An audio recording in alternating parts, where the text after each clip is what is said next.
What's up, everybody? This is Jack from Crypto 49er, bringing you my knowledge in cryptocurrency. Today I want to talk about how to write strategies for TradingView. This video is a bit more advanced than my other videos. Well, it's not that much more advanced compared to like programming in Gekko, but I would say definitely watch this video first if you guys haven't yet, in terms of how to add more indicators in a free TradingView account. It'll give you some basics on how to write Pine script on TradingView. This is basically the scripting language that you use to create indicators in TradingView. So definitely watch this video if you haven't yet. Anyway, what I'm showing you today is something like this. So basically, normally if you have indicators, you will have like these indicators right here, like the simple moving average on top right here and RSI. So TradingView, besides letting you see indicators, it also lets you create strategies using these indicators and determine when you want to buy, sell, or for more complicated, more advanced, you could be both long and short at the market at the same time, or you can have a short that takes place as soon as the market turns. So what happened is you would not only sell your long position, but you also would begin a short position at the same time.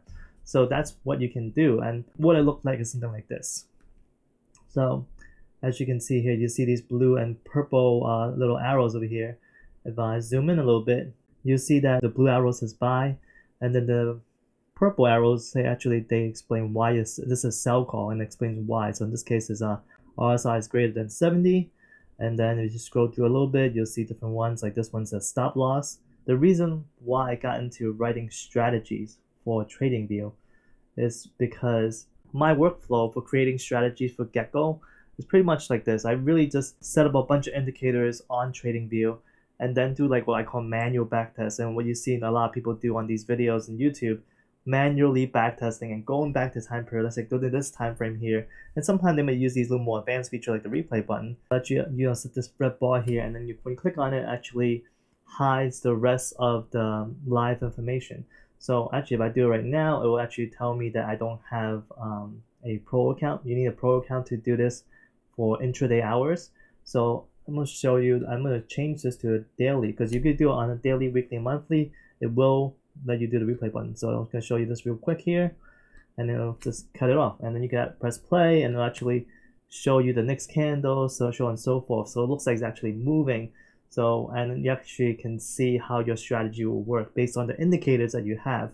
So this is awesome, but it's still not enough for me. It's just like I want to see when my buy signals and sell signals are. Simple as that. So I'm gonna close out all these indicators and strategies over here, and I'll keep the RSI open. But essentially, all you have to do to create a new strategy, click on new, and click on blank strategy script. And from here, they already created a very basic strategy for you. So this one, what it does is it uses a crossover conditions. It has a 14 candle SMA and a 28 candle SMA, and it's based on the close price. When the fast SMA, the 14 candle SMA, crosses over the 28 candle SMA, that's when you buy. And then conversely, when the 14-day crosses under the 28 candle SMA, that's when it sells. Very simple. So you can even add it right here, just to say add to chart, and it will actually add it. Right off the bat, you're already getting the information you need, right? So on top right here is my long entry, my short entry, and then I'm gonna open back up the strategy tester right here. So, and then this is where you can see the overall performance. It'll tell you how much you profit, and you can actually adjust the profit amount. So I can click on the little settings icon right here, and it's hard to see, but you can kind of format, and you can put in your initial capital. So the default capital they give you is 100,000. I wish, and I'm sure a lot of you wish you have $100,000 to actually play the crypto markets in, but obviously we don't. But you can set whatever amount you want, and then based on that, they'll tell you how much profit you make. So with this strategy, you make $16,000, which sounds awesome. But problem is, because you're making 16,000 based on the maximum number of candles that TradingView is able to show on screen. I think it's about like 5,000 or 10,000. I forgot the exact number. But for 4-hour candles, 5,000 candles, it's a pretty long time to say. So it probably goes back like years. You're gonna see that a buy and hold return, you actually get your 13,000% gain compared to a 16% gain if you use this particular strategy to try to play the market.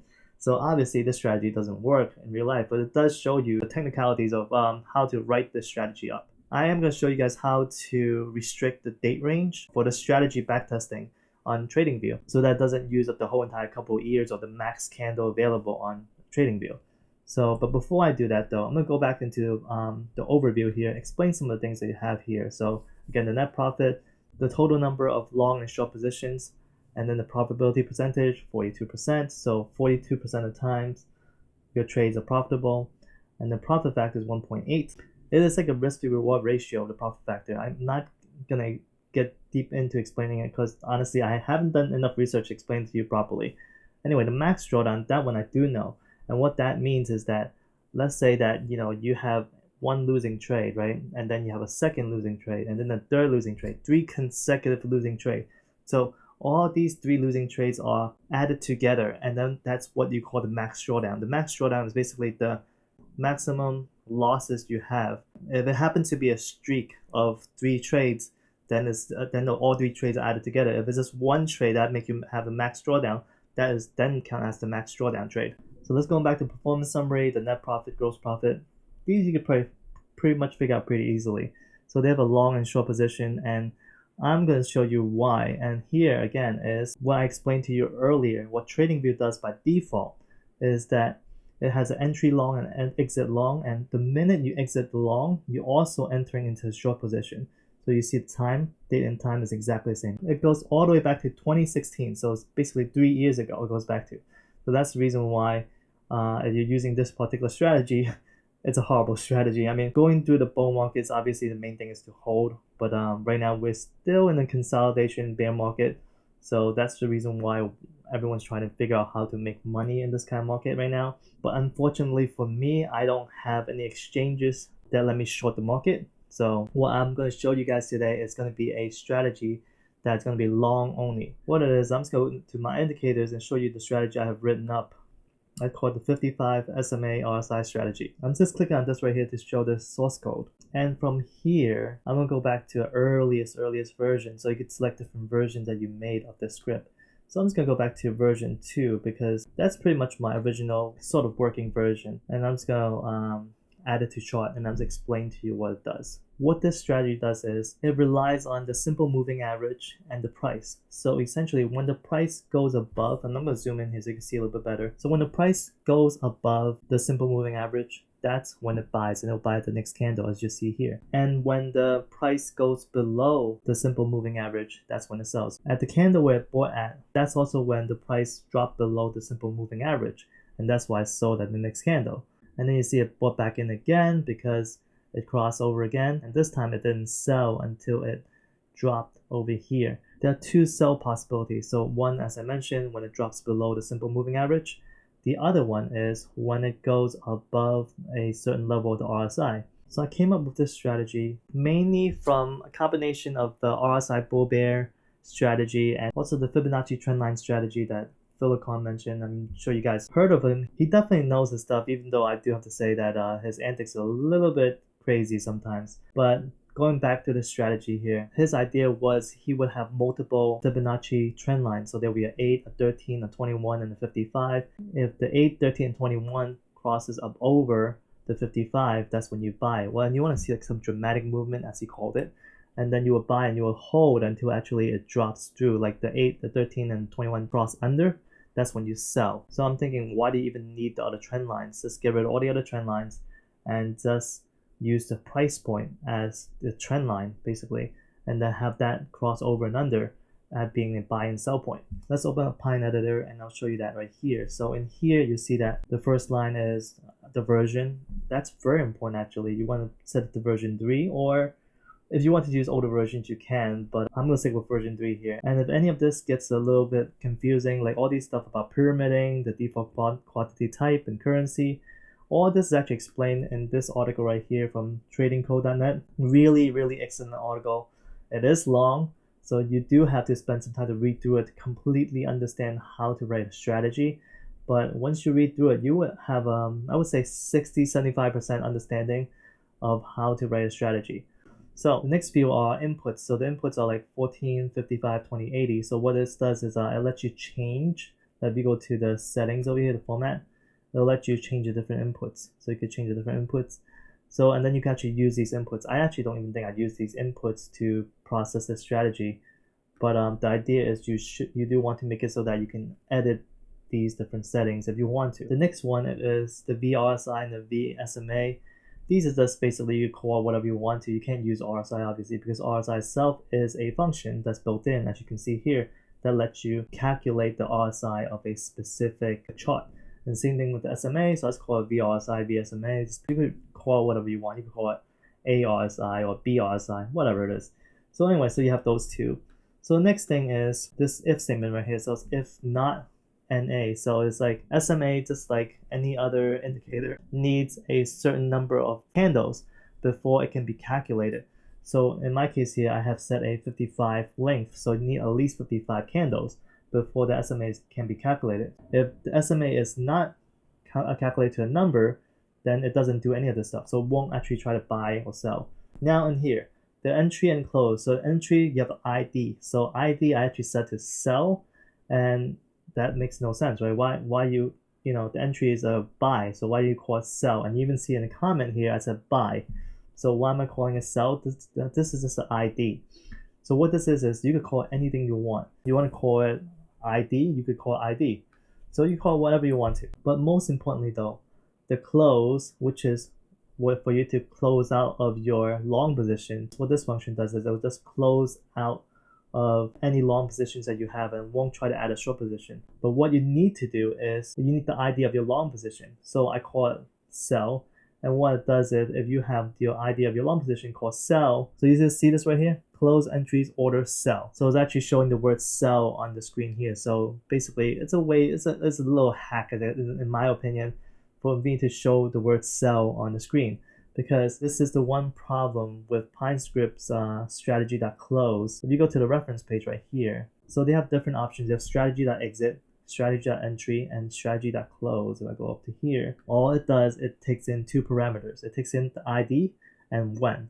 So it needs to have the ID of the entry and when is the condition. That's it. There's no way for you to add a comment to or adjust its own ID, so that you cannot adjust how this looks like. So if you want to word it any differently, this thing right here, close entry order sell, you can't. There's no way to do it. That's just what you have to live with when you use strategy.close. So, but this is again version 2. I'm gonna modify it. So right now this is working, the strategy, but if you go back to strategy tester, so you go to list of trades, you see again, this is still using the very beginning, all the maximum bars, 2016 to now. So we don't want that. So I'm gonna go to version 8. So in version 8, I added this whole input backtest range. And I got this code straight from this guy's code right here. I think how to set backtest date range by this guy Alan Stir. So he wrote this, and I think there's a couple of different versions that people use. So this is one version I'm using. But essentially what it does is it lets you set the beginning range and the ending range. So you set up all these values over here, the from date to to date, and then you have this function called the window. So you have the start and finish. So the start and finish calculates a timestamp, and then the window has a beginning time of start and the ending time of finish. And then your strategy will have to check when the window is by using the when condition. So when equal window and buy. So in my strategy here, so I have all these things here, and then I just add an end window right here, and then I add an end window for sell. Same thing for the two sell conditions. And again, you go to the strategy test. Now you see that it's starting at 2018 in August, because I have it set up in the default values to have August 1st, 2018 as the from date. So that's why it goes from August 1st, 2018 to today. So right now you see like this one is a buy, and then a sell right here. This is probably when it went above 70. So and sold right here looks good. So this works pretty well. But you got a whole bunch of these other buys and sellers right over here. That's this crap, you know. Basically you're entering it and closing out the next bar. And if you go to the strategy tester to look at the performance, so it's still profitable. So don't get me wrong, it's still a profitable strategy. Has a net profit of 0.7%, so less than 1%. Basically, 3 out of 10 trades are profitable. But it is still profitable because your profit factor is 1.22, so it's better than 1, so basically you're more than breaking even. But how do you get rid of that crap? Like, how do you avoid buying into all this garbage area here that you shouldn't really be buying to? You should really be only buying here and selling here. Basically, I try to avoid this as much as possible. So one thing I thought of is to use the ADX. I'm gonna go add the indicator right here, ADX stock theme, and then you'll see the ADX. For you guys that don't know what the ADX is and how it works, definitely check out my other video right here on what is the ADX indicator and how to use it. That'll explain what it exactly does. But going back, what I'm planning to use the ADX is something like this, where the ADX itself, if it's below this dotted line right here, the H line they call it, I think, if the ADX is below 20, it means that we're not in a particular trend. So what my idea is, I will only buy when the ADX is above 20. Actually, I think I set it to above 18. But point being is, I don't want to buy unless the ADX hit a certain value. Then I'll buy. So what I have to do is basically use the code of this strategy in here, and I have to copy all the code from this indicator into my strategy. So I can show you right here. So this is the indicator itself, ADX stock theme. So it's a study and it's a strategy. I basically just copied this whole entire thing right here. I went and just copied this whole entire thing, popped it into my strategy. This happened in version 13. So what I'm gonna do is go to version 13, and then you see that I copied out that whole entire strategy from ADX and DI and popped it right in here. You see the length, the true range, the smooth true range, all that stuff, everything, all until the ADX right here. I'm not sure if there's any other way to do it. This is the way I'm doing it. So if you guys know of another way where I don't have to copy the whole entire indicator into the strategy, leave a comment down below and let me know about it. But as you can see at the bottom right here, I have access to the ADX, and that's what I basically do right here in the buy portion. So I added this and ADX greater than 18. So now what that does is this strategy will only buy when the ADX is greater than 18. And you can see right off the bat, actually it's doing worse than previous. So now it's losing 0.25%. So total 3 closed trades. And if you look at the list of trades, so it made 1 winning trade and then it has 2 losing trades. But then the trade's not that bad to begin with, but it's basically losing a little bit less than 1%. But it did basically get rid of all that crap, right? It's not buying into this whole entire area here, this garbage. Because again, this is they're all below 18, so it didn't buy into that. Problem was, it also didn't buy into this area right here because, again, what this strategy does is only buy when the price crosses over the SMA. And by this point, it's already too late, so it's not going to buy into it. So that's why it misses out on all the good stuff and misses out on the bad stuff. So it comes out to you barely trading. I think it's for like the whole entire 2 months period, it made like 3 trades right over here. And it didn't do enough to actually make enough money. What I do next is I can then tweak it. Again, I'm thinking how else I can tweak it so that I can actually have it buy right around here and still have a sell when it's like at 70, RSI. So in here in version 16 now, what I am doing is, so this is the old buy strategy format. The new one is, instead of buying by the crossover, I'm just gonna buy it when the price goes over the SMA and the ADX is greater than 18, and the ADX is less than 30, and the RSI is less than 60. Why? Because if I buy here, let's say, for example, and I want to sell right here at 70, right? It will buy back in at the next candle because the strategy doesn't say a crossover anymore. It just say buy when ADX is greater than 18, and in this case it is, it's at 28. So buy right back in and then you can get yourself screwed over. So what I am doing is having the strategy buy only when it's between a certain range where the ADX is between 18 to 30. Once it goes above 30, it won't buy.